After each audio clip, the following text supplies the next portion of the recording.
Good morning. My name is Mary DeVany, and I'm a scientist specializing in industrial hygiene, the recognition and control of occupational and environmental health and safety concerns. I'd like to thank Congressman Waxman, Congressman Davis, and the other congressional representatives that decided to hold this hearing and attend today. I also wish to thank my husband, Wesley Leishbrook, a certified industrial hygienist who returned just 5 months ago from active duty in Iraq. If it were not for his research, knowledge, and support, I could not have been here today. I want to share some information to help you take action because we Americans have the ability to give our disaster victims safe and secure housing, free from known hazards that every American wants and deserves. As you know, formaldehyde is a component in manufacturing of particle board, press board, fiberboard, paneling, glues, countertops, and other materials, including some adhesives used to lay carpeting. Since these materials are so common, everyone is exposed to some degree. However, when the exposure gets elevated, we experience symptoms including headache, dizziness, nausea, loss of sense of smell, and fatigue. Respiratory system irritation, nosebleeds, sinus infection, throat irritation, coughing, and chest congestion occur as well. Eye and skin itching, burning, and skin eruptions occur. Formaldehyde also makes many pre-existing medical conditions worse, including asthma, allergies that affect the sinuses, chronic bronchitis, emphysema, skin diseases such as eczema, and migraine headaches. Over the long term, we know that formaldehyde can cause changes to certain cells in the immune system. Skin and respiratory sensitization can also occur in some people, making them have serious health effects with even very low exposures. And changes in nasal and nasopharyngeal cells occur that can develop into cancer. According to the National Cancer Institute, it may also cause brain cancer and possibly leukemia. Regarding exposure limits, the scientific community recommends limits based on two main groups, adults in the workplace and the population at large. Agencies such as OSHA, NIOSH, and the military base their limits on the average adult worker, not sensitized to formaldehyde, and this is critical, people who are exposed for an average of only 8 to 10 hours per day, 40 hours per week, with the rest of the hours each day and week away from the exposure source.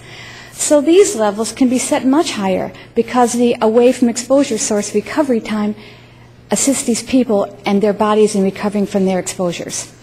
Levels set by agencies such as the EPA, the ATSDR, Agency for Toxic Substances and Disease Registry, and many state agencies as well as the World Health Organization set exposure standards aimed to protect nearly all of our most vulnerable citizens, including the elderly, infants, and people that are medically compromised.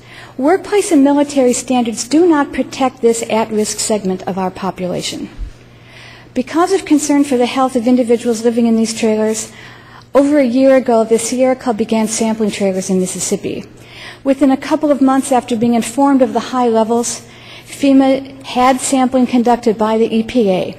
The Sierra Club sampled 69 trailers. The EPA tested 96. The results were similar. Nearly all of the trailers sampled had formaldehyde levels at least 3 times the proposed level for healthy, physically fit sailors exposed to formaldehyde on a submarine for only 90 days. That population group even excludes medically unfit soldiers. One of the responses FEMA just implemented was to adopt for new travel trailers the low HUD particle board and plywood emissions regulations that only applied to mobile homes. By closing this loophole, FEMA is showing commitment to the health of the inhabitants of these brand new trailers. However, approximately 86,000 people are still living in the old travel trailers. And according to the sampling results, most of these trailers have unacceptably high levels of formaldehyde. So what can we do? Manufacturers can substitute soy-based adhesives for formaldehyde-based ones. We can give people who are sick different trailers or other temporary housing. We can educate trailer occupants on formaldehyde health effects and give them options for relocating. We can ensure that people without symptoms are removed from hazardous exposures by testing all existing trailers before they develop the symptoms. And we must require manufacturers to cure and off-gas formaldehyde at the manufacturing level. In addition, we should test the formaldehyde level in each trailer prior to acceptance and delivery of new trailers. We should not sell or donate empty, vacated trailers that have elevated formaldehyde levels to Native Americans or others before ensuring that the levels are safe. There are routine procedures to cure formaldehyde in empty trailers that should be implemented. In conclusion, the elevated exposures to this toxic, irritating, and cancer-causing gas in FEMA-issued travel trailers has developed into a major public health concern. Now that we have recognized the problem, Americans need to take prompt, effective action to help these disaster victims and safeguard their health. We have the tools. We now need Congress to take decisive action. We owe this to our fellow Americans who have been victimized again through no fault of their own. And I'm ready for questions. Thank you very much, Ms. DeVany.